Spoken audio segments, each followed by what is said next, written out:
verso a verso. Por muchos años yo vi que otros lo hacían y nunca me imaginé que yo tendría el privilegio de enseñar la Biblia. Y estudiando la Biblia generalmente nos encontramos con personajes que son pues como famosos, ¿no? O que resaltan en las historias bíblicas. ¿Alguno de ustedes se acuerda de algún personaje de alguna historia bíblica que no sea Jesús, porque Jesús es el máximo ejemplo, pero algún personaje de la Biblia que has estudiado, que has visto y que te guste? ¿Te acuerdas de alguno? Quiero escucharlos. ¿Quién? Juan. ¿Juan? Sí, ¿cuál Juan? ¿Juan el Bautista o Juan el Apóstol? Había varios Juanes. Muy bien, ¿cuál otro? ¿Cuál otro se acuerdan? Jonás, Abraham, sí, Noé, Adán, Eva, ok, todos. Para mí es bien interesante, por ejemplo, pensar en David. No sé cómo te imaginas tú a David. Hay una imagen ahí, ¿no? ¿Sí tenemos las diapositivas o no? A ver, échale.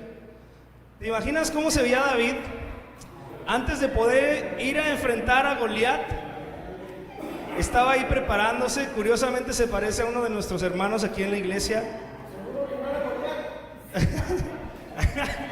Ese es David, no es Goliat, por si tenían la duda. ¿Te imaginas a David dándole vuelta ya a la onda a punto de ganarle a Goliat?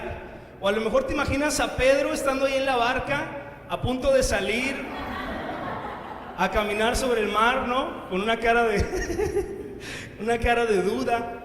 Si me bajo o no me bajo de la barca, y me voy a ahogar o no me voy a ahogar. Uno de mis personajes favoritos es Moisés. ¿Te lo imaginas delante del mar rojo?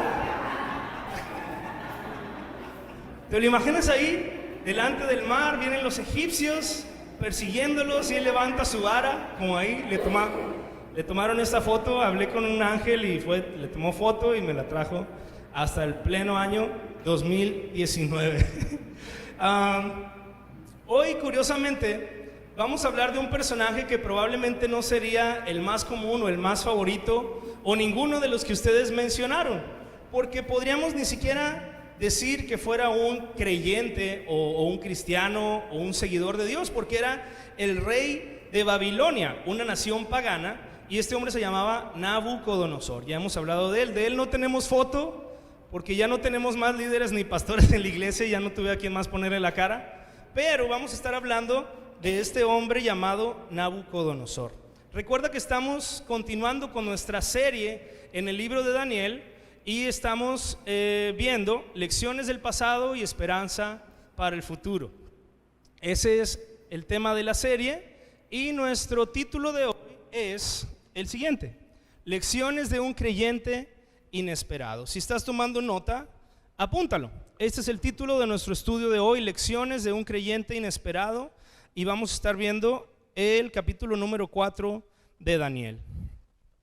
Y de este hombre que aparentemente estaba muy lejos de Dios, vamos a aprender 7 lecciones de uno de los hombres que probablemente ha sido de los hombres más poderosos de su época y probablemente también de la historia de la humanidad. Entonces acompáñame a Daniel 4 y vamos a leer los versículos del 1 al 3 para comenzar nuestro estudio. Entonces, ¿estás ahí? Córrele a Daniel 4 y leeremos versículos del 1 al 3. Dice: Nabucodonosor, rey, a todos los pueblos, naciones y lenguas que moran en toda la tierra, paz os sea multiplicada.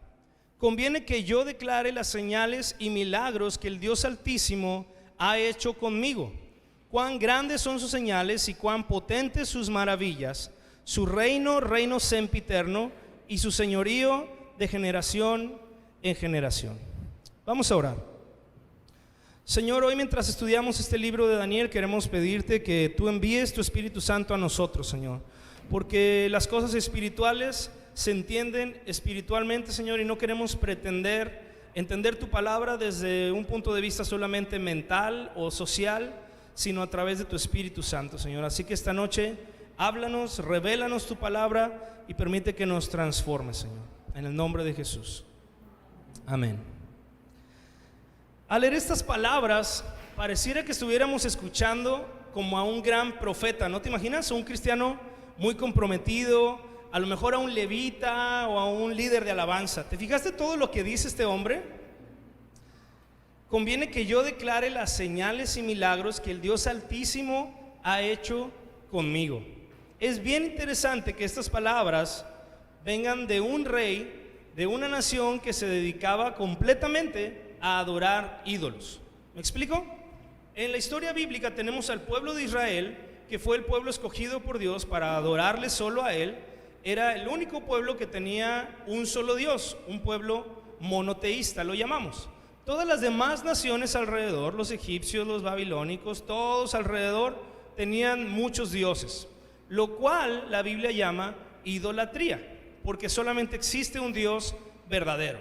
Todos los demás dioses son inventados y son probablemente cosas de demonios o de hombres. Esto era lo que sucedía precisamente en Babilonia. La semana pasada hablamos de que este mismo rey construyó un ídolo altísimo, ante el cual trajo a estos tres hombres, Ananías, Misael y Azarías, también conocidos como Sadrach, Mesac y Abednego, que fueron los nombres que les pusieron ahí en Babilonia. Entonces hizo este ídolo, está ahí registrado en la Biblia.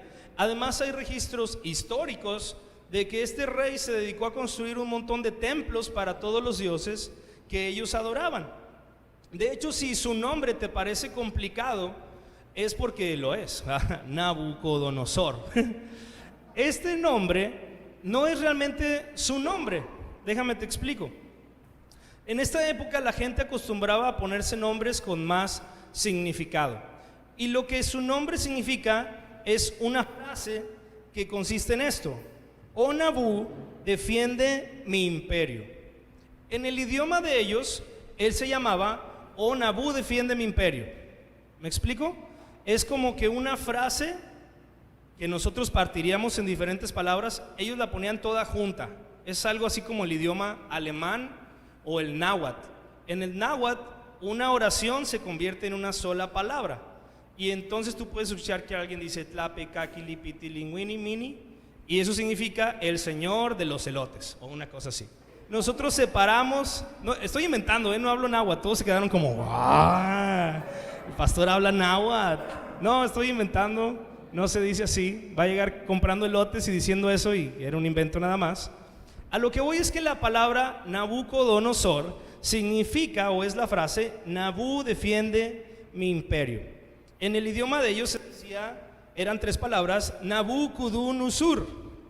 Así decían ellos, y nosotros ya llegó Nabucodonosor. Este es el Dios que él adoraba, Nabú. Ahí va a salir en la tele. ¿Sí? ¿No? ¿Ya se trabó? ¿No está? ¿No está? ¿Cómo crees? Qué triste. Bueno, ya siento lo que siente el pastor. Se siente bien feo, pastor, cuando esperas una imagen y no sale.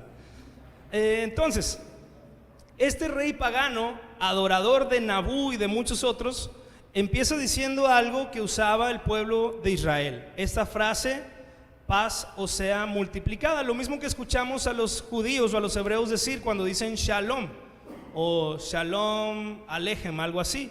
Es una frase que significa la paz sea contigo. Y este hombre, este rey pagano, utiliza esa frase. ¿No te parece un poco extraño que alguien así adore a Dios? Alguien que debería ser un idólatra, que ya nos explicó el pastor Tony que era un hombre sanguinario, que era conocido por ser un guerrero que destruyó muchas ciudades, muchos reyes. Era realmente un mal hombre, un asesino, un despiadado, pero lo encontramos aquí dando gloria a Dios. Esto nos muestra la primera lección que aprendemos del rey Nabucodonosor, y es, número uno, cualquiera puede llegar a conocer a Dios. Si estás tomando notas, lección número uno que podemos aprender de Nabucodonosor: cualquiera puede llegar a conocer a Dios. Esto no es solamente en el Antiguo Testamento. Fíjate cómo el apóstol Pedro llegó a la misma conclusión en Hechos 10:34. Dice: entonces Pedro, abriendo la boca, dijo: en verdad comprendo que Dios no hace acepción de personas. Uno como ser humano ve y dice: híjole, no, eso está bien difícil que acepte a Cristo, porque míralo cómo está. No sé, no voy a decir, ¿no? Para no, a lo mejor tienes un primo que está así, ¿no? Pero no se trata de cómo nosotros vemos, sino de cómo Dios ve. Nosotros somos bien fáciles para juzgar y para descartar a la gente. Y Dios no es así. Dios ve a los seres humanos desde adentro, conoce el corazón y Él no hace excepción de personas. Él no dice, no, es que este es de Babilonia, no le voy a hablar. Vamos a ver a través de esta historia que Dios tenía un trabajo que estaba haciendo con este rey, porque Dios puede alcanzar y Dios puede salvar a quien Él quiera, al peor que te imagines, al peor que tú digas, es que este es tan duro de la cabeza y tan duro del corazón, le hemos predicado tantas veces y Él no quiere, y yo pienso que nunca va a querer. Bueno, tú no sabes, tal vez Dios está haciendo una obra en esa persona, a lo mejor tú solamente eres una parte de ese proceso, pero Dios puede hacer lo que Él quiera con quien sea, en cualquier nación, en cualquier pueblo. Tampoco hay más imágenes de eso, qué tristeza. Bueno, cualquiera que le busque puede hallarle, no importa la nacionalidad, no importa cuánto dinero tienes, no importa siquiera tu pasado o lo caótico que pueda parecer tu presente. Si este rey Nabucodonosor pudo tener un encuentro con Dios, te garantizo que tú también. No hay alguien aquí que haya sido tan malo como ese rey, se los garantizo. Tú puedes decir, no, es que yo aquí, si hubiera un caso de alguien aquí que mató a 10 personas, te garantizo que este rey mató a más, y más cruelmente, hizo cosas peores. Tú podrías decir, no, pues es que yo, no sé, una vez jugué a la Ouija. Te garantizo que este hombre tenía más contacto con el reino de las tinieblas que tú. No hay ninguna cosa que puedas decir hoy que sea peor que este rey. Y si Dios estaba haciendo un trabajo con él, también puede hacerlo contigo. No importa si es la primera vez que nos acompañas o eres cristiano de muchos años, si tú buscas a Dios, Él te va a encontrar. Y lo más interesante es que muchas veces, aun cuando tú no estás buscando a Dios, Dios es el que te encuentra a ti. Mira, vamos a ver en el versículo siguiente, realmente vamos a leer del versículo 4 al 9, cómo este rey no era alguien que estuviera buscando a Dios. Él estaba ahí muy tranquilo, disfrutando de su vida. De hecho ahí dice, mira, vamos a leer solamente el 4. Dice, yo, Nabucodonosor, estaba tranquilo en mi casa y floreciente en mi palacio. Antes de seguir, quisiera notar también que la semana pasada vimos que este libro de Daniel, es Daniel quien está escribiendo, pero en este capítulo hay como una pausa o un apéndice, podríamos decirlo, ¿no? Porque todo esto que estamos leyendo hoy son palabras de Nabucodonosor. Él las escribió o él las dictó probablemente, y están ahí como un injerto o como un apéndice en el libro de Daniel. Está la historia de Daniel, la profecía, y como que lo que escribió Nabucodonosor fue incluido ahí con sus propias palabras, y es el mismo rey el que nos cuenta la historia de hoy. Nos cuenta cómo estaba muy tranquilo en mi casa y floreciente en mi palacio. ¿No serían esas unas buenas palabras que te gustaría a ti pronunciar, ¿verdad? Yo estoy bien tranquilo aquí en mi casa y floreciente en mi palacio. ¿Te gustaría tener un palacio alguna vez? ¿O una casa grande, una mansión a lo mejor? Sí, solo a Gabriel, a mí también, bro. No te creas, allá iba a decir en la isla o algunas, pero luego pegan los huracanes o algo y está feo. Este hombre estaba tranquilo, no estaba buscando a Dios, no estaba orando, no estaba en ayuno, no estaba en oración, solo estaba ahí. El versículo 5 dice, y vamos a leer del 5 al 9, vi un sueño que me espantó, y tendido en cama, las imaginaciones y visiones de mi cabeza me turbaron. Por esto mandé que vinieran delante de mí todos los sabios de Babilonia, para que me mostrasen la interpretación del sueño. Y vinieron magos, astrólogos, caldeos y adivinos, y les dije el sueño, pero no me pudieron mostrar su interpretación.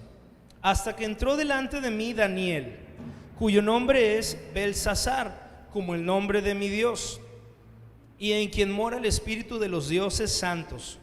Conté delante de él el sueño diciendo, Belsasar, jefe de los magos, ya que he entendido que hay en ti espíritu de los dioses santos, y que ningún misterio se te esconde, declárame las visiones de mi sueño que he visto y su interpretación. Por segunda vez en este libro estamos viendo que Nabucodonosor tiene un sueño, otro sueño que lo volvió a perturbar. Y una vez más le habló a los magos, hechiceros, ¿qué más dice ahí? Como serían como adivinos, astrólogos, caldeos, para que le dijeran qué significaba. Pero otra vez nadie pudo, sino Daniel. A Daniel ya le habían cambiado el nombre porque estaban en Babilonia y le decían Belsasar, que significa, ¿te acuerdas que dijimos de Nabucodonosor? Y ese Usur al último es el mismo de este Belsasar. Realmente la palabra original es Usur y es como Bel protege a esta persona, ¿no? Bel protégeme. Eso significaba Belsasar.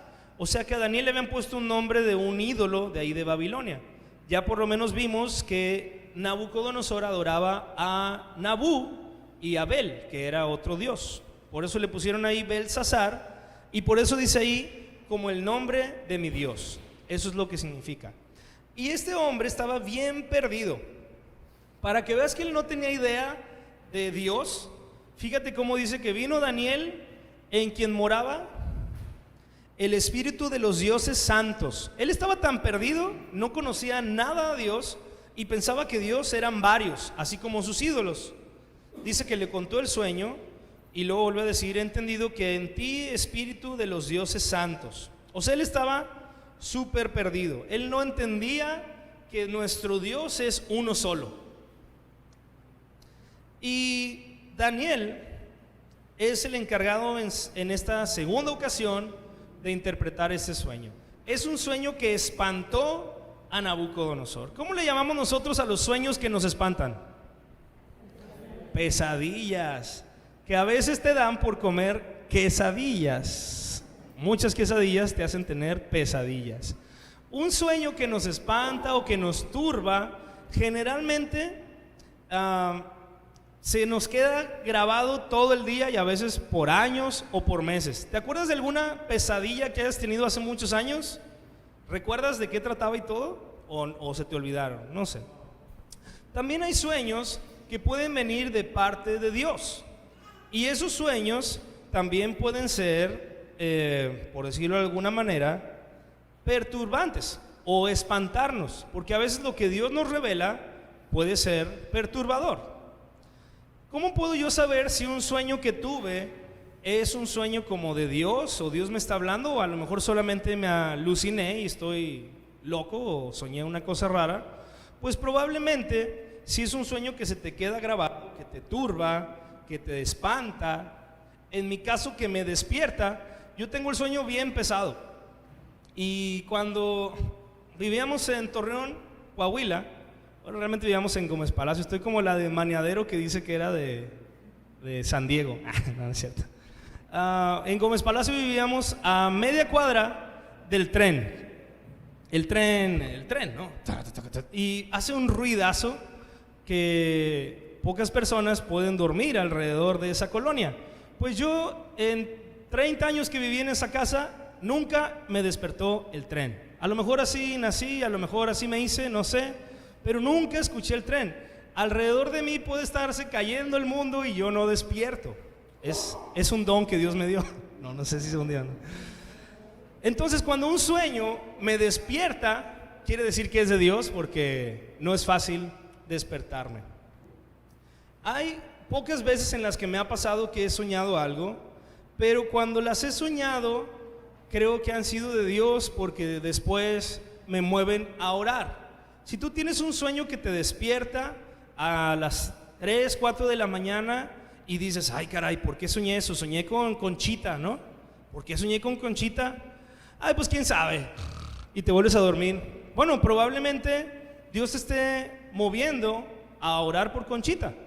Ahora, ¿qué pasa si tú despertaste y Dios no te habló? O sea, tú soñaste con Conchita y despertaste, pero no era Dios, y de todas maneras oraste por ella. ¿En qué le afecta a Conchita? En nada. Si Dios te habló, pues estás obedeciendo al orar por ella. Si te despertaste porque fue una cosa loca tuya y oraste por ella, pues tampoco pasa nada. Así que si tienes un sueño que te hace orar por algo o por alguien, pues ora y aprovecha. Una vez yo estaba bien dormido, como todos los días, y tuve un sueño. No sé si era Mazatlán o otro lugar, pero estábamos en la orilla de la playa. Era de noche. Yo en mi vida he ido a la playa de noche. Y estaba yo con mi esposa y nuestra hija chica, solo teníamos 2 niñas. Y nuestra otra hija más chica estaba jugando en la arena de noche, como a unos 5 metros hacia allá. Y en la noche yo alcanzaba a ver que venía una ola enorme y así impresionante, y nos arrastraba a todos. Y cuando yo podía salir con mi otra hija y con Eunice y así, volteaba para ver dónde estaba nuestra hija más chiquita, que tenía como 1 año y medio, 2, no sé, era así una bebita todavía. Y yo volteaba y no estaba. Y obviamente el mar se la había llevado. Todo eso lo soñé, ¿ok? Lo soñé, y cuando vi que mi hija chica ya no estaba y que se la había llevado el mar, en mi sueño yo comencé a llorar porque se había muerto mi hija. Y entonces desperté y estaba llorando dormido. Eso no es común y no es normal. Y entonces lo que hice fue ponerme a orar por mi hija Amy, porque yo dije, pues quién sabe, pero por si las flies, decimos aquí, por si las moscas, pues más vale orar, ¿no? De mucha oración no le hace daño a nadie. Entonces estuve orando por mi hija de madrugada. Al día siguiente nos fuimos a servir a la iglesia, la dejamos a ella encargada con mi cuñada, la hermana de Eunice, que ella trabajaba en una guardería y todo. Y cuando regresamos en la noche después de servir, ella nos platicó, ¿saben qué? Tengo que platicarles esto. Amy estuvo a punto de ahogarse, se le atoró algo, se atragantó con algo y estuvo un tiempo que no podía respirar, y le pegábamos y la movíamos y no podía respirar, hasta que ella tuvo que literalmente meterle el dedo y sacarle lo que se le había atorado. Incluso escuchamos después como que Amy quedó como ronca, como si le hubiera hecho algo en las cuerdas, no sé. Y en ese momento entendí que el sueño se refería a que mi hija se iba a ahogar, no con agua como en el sueño, pero con algo de comida. Insisto, puede ser que Dios me habló, sí puede ser que a lo mejor fue una coincidencia si lo quieres ver así, pero orar nunca sobra. Así que si un día sueñas una cosa rara, ora por eso. Y en este caso, el sueño que tuvo Nabucodonosor pues fue bastante raro. Él tampoco entendió qué estaba pasando, como yo cuando lo soñé no entendí nada. Pero vino Daniel y le pudo explicar qué era lo que estaba sucediendo. Esto nos muestra una cosa: todos tenemos de alguna u otra manera talentos o cosas que nos suceden espirituales que pueden ser de bendición para otros. Incluso los no creyentes pueden tener talentos espirituales que pueden ser de bendición para otros. Pero necesitamos encontrar, o necesitamos ser nosotros un cristiano que guíe a esa otra persona. Lo que sucedió aquí es que Nabucodonosor tuvo esa revelación sobre sí mismo, pero él no entendió nada. Necesitaba a alguien que era creyente y que era maduro para poderle guiar en lo que había soñado. Eso nos lleva a nuestra lección número 2. Déjate guiar por un cristiano maduro. Lección número 2 que podemos aprender de Nabucodonosor: déjate guiar por un cristiano maduro. Esa es la lección número 2. Ahí dice 1. Jimena, me moviste todas mis diapositivas, ¿eh? Déjate guiar por un cristiano maduro. La palabra que usamos nosotros para este proceso es la palabra discipulado. Así lo llamamos ahora. El discipulado consiste en dejar que un cristiano maduro te guíe. Esto obviamente no lo inventó Nabucodonosor, es un mandato de nuestro mismo Señor Jesucristo. Fíjate lo que dice Mateo 28:19. Por tanto, id y haced discípulos a todas las naciones, bautizándolos en el nombre del Padre y del Hijo y del Espíritu Santo. Jesús nos dijo: vayan y hagan discípulos. Está diciendo, tú como cristiano maduro, guía a otros cristianos que están creciendo en la fe. Aquí en tu iglesia, Capilla Calvario Maranata, tú estás en cualquiera de esas dos posiciones. De hecho, lo más sano es que siempre estés en esas dos. que haya alguien que te está discipulando, un cristiano más maduro que tú, que te está guiando, y que haya alguien, otro cristiano más nuevo o que está empezando en los caminos del Señor, a quien tú estás guiando. Lo ideal es que todos nosotros tengamos alguien que nos está discipulando y tengamos alguien más que nosotros estamos discipulando. Hemos por muchos años crecido en esta cultura de iglesia donde creemos que porque ya estamos nosotros, ya la hicimos. Y es como en las escondidas, ¿no? Siempre había ese generoso que decía, el último creo que era, ¿no? 1, 2, 3 por mí y todos mis amigos. Y en la iglesia nos hemos vuelto 1, 2, 3 por mí, ya la hice y háganle como quieran. Pero nuestro llamado es hacer discípulos. Entonces, ¿quién fue la última persona con la que tú te sentaste intencionalmente y le explicaste algo de la Biblia? Que tú puedes decir, lo estoy discipulando, le estoy ayudando, le estoy explicando la Biblia, le estoy explicando cómo servir, le estoy explicando cómo ofrendar o qué significa la comunión. Todo eso es discipulado. En el caso de esta historia, Daniel estaba discipulando a Nabucodonosor con respecto a ese sueño. Pero bueno, hemos hablado mucho del sueño y nada más no hemos llegado. ¿Qué fue lo que soñó este hombre? Acompáñame a leerlo en el versículo del 10 al 17. Es un poco largo porque es todo el sueño. Dice: estas fueron las visiones de mi cabeza mientras estaba en mi cama. Me parecía ver en medio de la tierra un árbol cuya altura era grande. Crecía este árbol y se hacía fuerte, y su copa llegaba hasta el cielo, y se le alcanzaba a ver desde todos los confines de la tierra. Su follaje era hermoso y su fruto abundante, y había en él alimento para todos. Debajo de él se ponían a la sombra las bestias del campo, y en sus ramas hacían morada las aves del cielo, y se mantenía de él toda carne. Vi en las visiones de mi cabeza mientras estaba en mi cama, que aquí un vigilante y santo descendía del cielo, y clamaba fuertemente y decía: derribad el árbol y cortad sus ramas, quitad el follaje y dispersad su fruto. Váyanse las bestias que están debajo de él y las aves de sus ramas. Mas la cepa de sus raíces dejaréis en la tierra con atadura de hierro y de bronce entre la hierba del campo. Sea mojado con el rocío del cielo, y con las bestias sea su parte entre la hierba de la tierra. Su corazón de hombre sea cambiado y le sea dado corazón de bestia, y pasen sobre él 7 tiempos.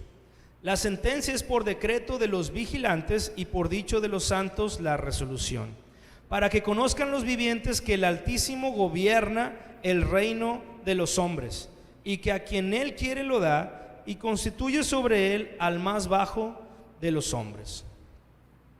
Dios tenía un mensaje para este rey, pero no era un mensaje que digamos muy directo o muy claro.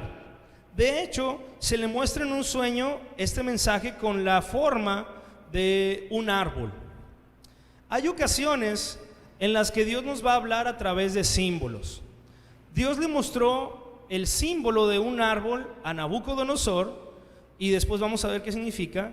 Y algunas veces Dios nos habla así. Hay otras ocasiones en las que Dios te habla claramente. Fíjate esto, está bien interesante. Hechos 16, 9 y 10. Lo estudiamos el domingo pasado. Dice: y se le mostró a Pablo una visión de noche. Un varón macedonio estaba en pie rogándole y diciendo: pasa a Macedonia y ayúdanos. 10. Cuando vio la visión, enseguida procuramos partir para Macedonia, dando por cierto que Dios nos llamaba para que les anunciásemos el evangelio. Este llamado de Dios es padrísimo, es bien directo. Fíjate, vieron un varón rogándoles diciendo: pasen a Macedonia y ayúdenos. ¿Cuál será la interpretación de esa visión? Pues vayan a Macedonia y ayuden a un varón. No tiene nada de complejidad. Qué padre que Dios nos hablara así todo el tiempo. Pero muchas veces los mensajes de Dios, la voluntad de Dios para nuestra vida, no nos es revelada tan fácilmente. Porque si fuera así de fácil, nunca usaríamos la fe. Qué chido hubiera sido para mí como hombre y como familia, que hace un año que estábamos decidiendo venirnos a Mazatlán y que teníamos que poner en prueba nuestra fe, Dios hubiera venido y en un sueño me dijera: Manuel, vete a Mazatlán, y en Mazatlán a 7 cuadras de donde vas a vivir hay una iglesia, Capilla Calvario Maranata. Vas a llegar ahí, vas a hablar con el pastor Tony, ellos los van a recibir como una familia. Él tiene un remolque y va a ir por ustedes a Gómez, y cuando regresen todos los van a tratar muy padre y van a poder servirme aquí. Si Dios me hubiera dicho eso, hubiera sido maravilloso. Yo hubiera dicho, gloria a Dios. Y entonces vengo a la iglesia, conozco al pastor y ya sabía yo todo lo que iba a pasar. Pero Dios no hizo eso con nosotros. Dios solamente nos iba como mostrando paso por paso. Primero fue solo como, vayan a Mazatlán. Y yo pensé, ¿a dónde, Dios? ¿A qué iglesia? ¿Y cómo me voy a traer mis cosas? ¿Y con qué pastor tengo que hablar? ¿Y qué tan lejos va a estar de mi casa? ¿Y sabes qué me dijo Dios? Nada. Nada, por un tiempo. Y fue como, Dios, ¿estás seguro? Y la respuesta de Dios, por decirlo de alguna manera, o lo que yo sentía era, vayan a Mazatlán. Y es como, pero a Mazatlán, ¿a qué iglesia? Oh, vayan a Mazatlán, vayan a Mazatlán. Y entonces cuando tú dices, ok, órale, y es así, ¿no? Como así se ve como en la vida espiritual. Estás así ya en la orilla y Dios te dice, órale. Y tú dices, pues, órale, ¿qué, Dios? Pues es que no hay nada. Como Pedro, pues es el agua, ¿cómo me voy a parar en el agua? Órale, aviéntese. Y si Dios te dijera, es que cuando tú pises, la silla va a venir acá y vas a poder, o sea, si Dios te explica todo, ya no tienes que confiar por fe. Y la Biblia dice que por fe andamos, no por vista. En el caso de este rey, toda esta revelación de lo que le iba a pasar no fue dada directamente, sino indirectamente a través de unos símbolos. Esto nos lleva a la lección número 3. Muchas veces Dios nos hablará de forma indirecta. Anótalo. Muchas veces Dios nos hablará de forma indirecta.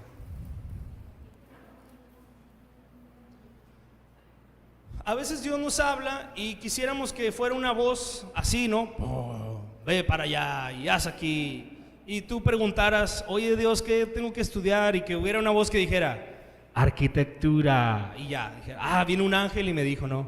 Y luego, oye Dios, ¿este hombre me conviene o no me conviene? No te conviene. O sea, si así fuera la vida cristiana, no tendría chiste. Pero nosotros tenemos que confiar en que Dios nos habla a través de su palabra. Cuando tú estás leyendo un versículo que has leído otras 15 veces, pero cuando lo lees dices, ay, híjole, esto es para mí, es para ahorita. O cuando viene uno de tus pastores y te da un consejo o te dice algo de parte de Dios y tú dices, esto es de Dios. A eso me refiero con que Dios habla indirectamente. Dios va a usar a tu pastor, Dios va a usar la enseñanza un domingo, Dios va a usar lo que estás leyendo en tu Biblia a través de tu tiempo devocional. Incluso Dios puede usar sueños o visiones, pero probablemente la mayoría de las veces no va a ser algo tan fácil. Tienes que aprender a distinguir cuál es la voz y cuál es la voluntad de Dios. Mira lo que dice Juan 10:27, porque tal vez nos preguntemos, ¿cómo sé si Dios me está hablando? ¿No? Yo pensé como ir a Mazatlán, pero ¿cómo sé si es Dios o soy yo? Este versículo dice, mis ovejas oyen mi voz y yo las conozco y me siguen. ¿Qué significa eso? Cuando tú pasas tiempo con una persona, aprendes a distinguir su voz. Si una mamá está en algún lugar con 100 personas y un niño habla, la mamá dice, es mi hijo, porque es su hijo. Pasan tiempo juntos, se conocen, y lo mismo pasa con nosotros. Mientras más tiempo pasamos con Dios en nuestro tiempo devocional, en nuestro tiempo de oración, más fácil nos es entender cuál es su voz y cuál es su voluntad. Pero si nunca pasas tiempo con Dios, si nunca lees tu Biblia, si nunca oras, pues cuando Dios te habla estás confundido, no sabes si es Dios, si es tú, si es el diablo, porque no conoces su voz. Eso es lo importante de nuestro tiempo devocional. Continuando con nuestro estudio de los versículos 18 al 23, Daniel repasa los detalles del sueño. Si quieres estudiar esos versículos puedes hacerlo en tu casa. Nosotros por cuestión de tiempo vamos a brincarnos al 24, que es donde Daniel interpreta el sueño. Así que acompáñame a leer del 24 al 28. Esta es la interpretación, oh rey, y la sentencia del Altísimo que ha venido sobre mi señor el rey. que te echarán de entre los hombres, y con las bestias del campo será tu morada, y con hierba del campo te apacentarán como a los bueyes, y con el rocío del cielo serás bañado. Y 7 tiempos pasarán sobre ti, hasta que conozcas que el Altísimo tiene dominio en el reino de los hombres, y que lo da a quien Él quiere. Y en cuanto a la orden de dejar en la tierra la cepa de las raíces del mismo árbol, significa que tu reino te quedará firme, luego que reconozcas que el cielo gobierna. Este sueño era una sentencia, era como no una amenaza, sino una sentencia de un castigo que iba a recibir. Esa sentencia era: vas a ser como una bestia, vas a comer como bestia, vas a vivir como bestia, te va a mojar el rocío como una bestia, y esto va a durar por 7 tiempos. No sabemos nosotros si son 7 años, 7 meses, 7 estaciones. Lo que sí nos muestra esto es que nuestros tiempos están en las manos de Dios. No era algo al azar, no era algo ahí inventado. Dios tenía el control de cuándo iniciaba la sentencia y cuándo iba a terminar. Nosotros no sabemos cuánto tiempo fue realmente, pero sí podemos ver que Dios estaba en control de lo que estaba pasando. Y Dios tenía un plan para este hombre, ¿puedes creerlo? El plan de Dios era que él conociera que el Altísimo tiene dominio en el reino de los hombres. Es lo que dice ahí. Había un propósito para volverlo bestia, ¿ok? Hay algunos de nosotros que hemos vivido como bestias por nuestra propia voluntad, por nuestro pecado, porque no queremos seguir a Dios y ahí andamos como bestias en el mundo. Este no era el caso de él. Aquí Dios lo hizo como bestia para darle a entender algo, darle a entender que el cielo gobierna sobre los reinos de la tierra. Y como al final Nabucodonosor recupera su reino, podemos darnos cuenta que en algún momento Nabucodonosor agarró la onda, entendió lo que estaba pasando. Esto nos lleva a la lección número 4 que podemos aprender de Nabucodonosor. Dios tiene planes y puede estar ya obrando en las personas que menos esperas. Dios tiene planes y puede estar ya obrando en las personas que menos esperas. Este hombre era todo un caso y Dios trabajó con él en muchos pasajes de la Biblia. Fíjate, en Jeremías 25 y 27, no lo vamos a ver ahí porque es largo, pero Dios lo llama su siervo. Dios llama su siervo a Nabucodonosor. En Jeremías 39 está detallado cómo Nabucodonosor se preocupa y cuida al profeta Jeremías, un profeta de Dios. Él lo guarda y dice que le encarga ahí al de la guardia que no le haga ningún mal y que haga como él le dijere. En los miércoles hemos visto cómo en Daniel 1 él fue testigo de cómo estos 4 jóvenes eran 10 veces mejores que todos los de Babilonia.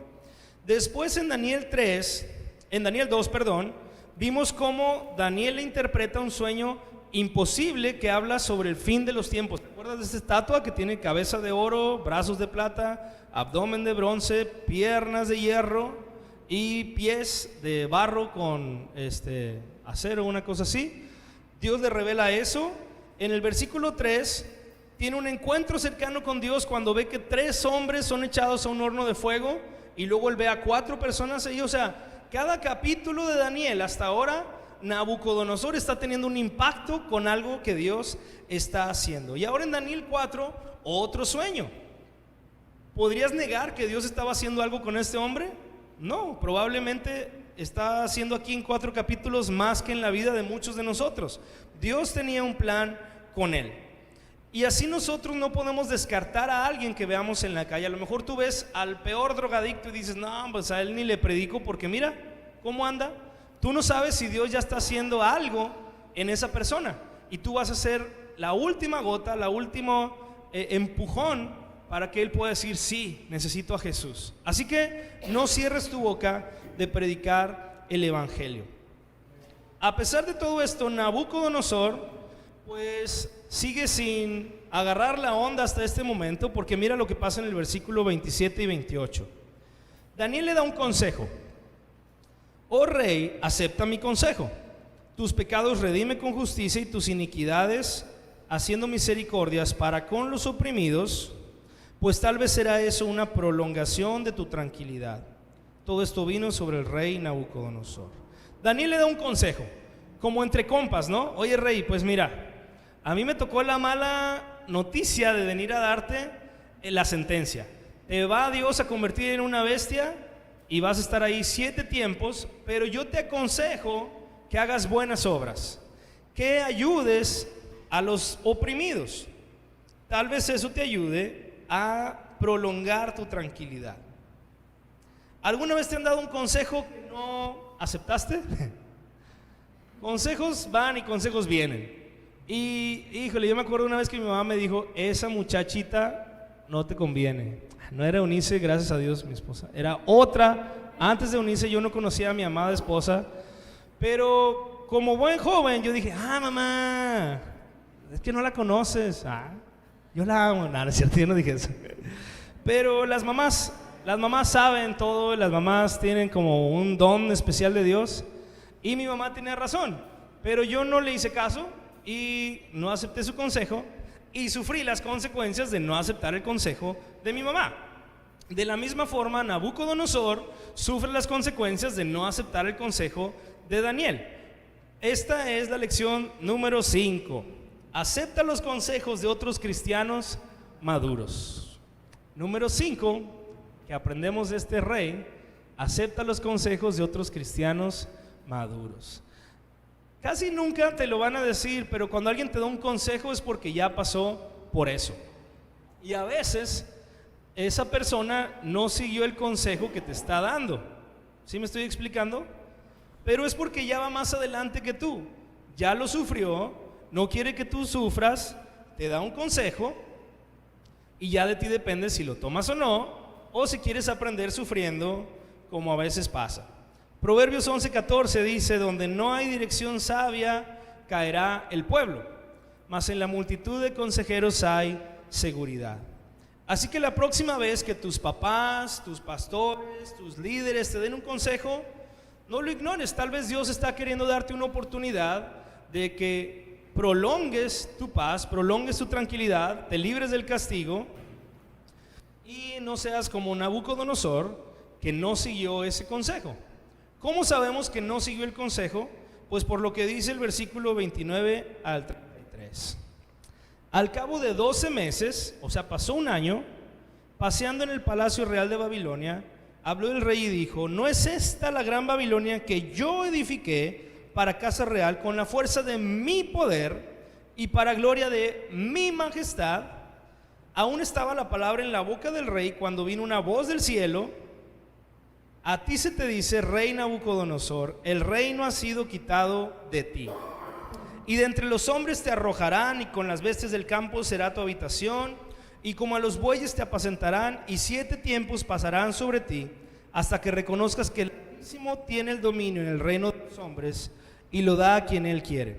En la misma hora se cumplió la palabra sobre Nabucodonosor, fue echado de entre los hombres y comía hierba como los bueyes, y su cuerpo se mojaba con el rocío del cielo, hasta que su pelo creció como plumas de águila y sus uñas como las de las aves.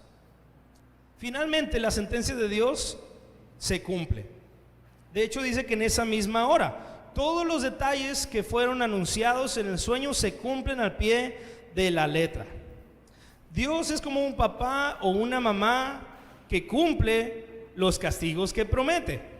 Quiero presentarles a algunos psicólogos que yo tuve cuando era niño. Estos les dicen, esta es conocida como, algunos de ustedes la conocen, algunos la han sentido, algunos la han lanzado.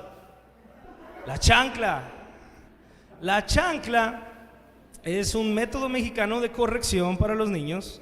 La Biblia dice: la vara y la corrección dan sabiduría.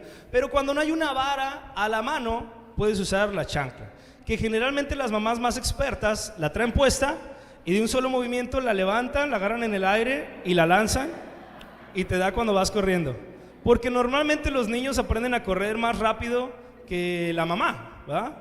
Y esta técnica la han perfeccionado las mamás mexicanas durante siglos.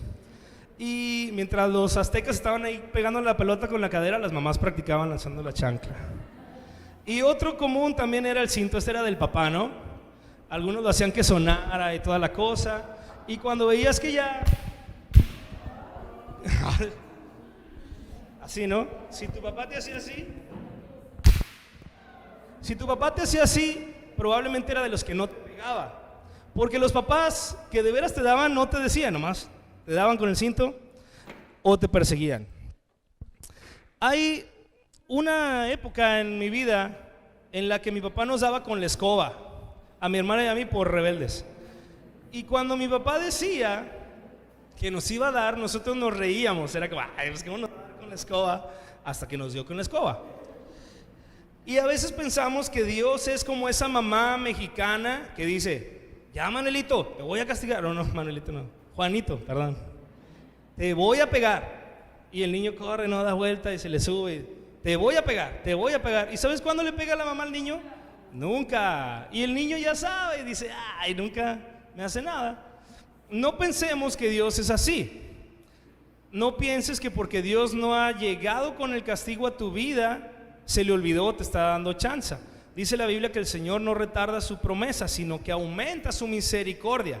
Si Dios no te ha castigado por algo malo que estás haciendo, es porque te está extendiendo su gracia. Pero no creas que es una mamá mexicana que se le va a olvidar y que no va a llegar.